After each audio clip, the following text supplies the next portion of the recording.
ঠিক না ঠিক? কিন্তু আমাদের দেশের কুখ্যাত দর্শক আমাদেরকে পবিত্র মায়ের রমজানের রাজপথে নামিয়ে ছেড়েছে।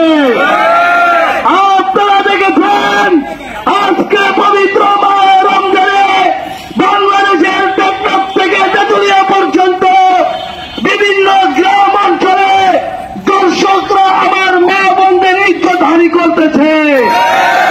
ইতিমধ্যে আমরা দেখেছি আমাদের মদত দিতে এক কুলাঙ্গার আমাদের এক মা বোনের ইজ্জতহানি করার চেষ্টা করেছে। আমরা মানবীর ছাত্র জনতা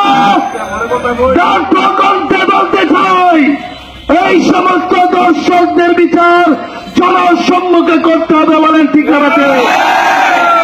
ইসলাম দর্শকের যে বিধান দিয়েছে আমরা চাই সারা বাংলাদেশ সহ মানব দিতে যারা দর্শকের সাথে জড়িত সকলকে জনসম্মুখে শাস্তি দিতে হবে। বলেন ঠিক না?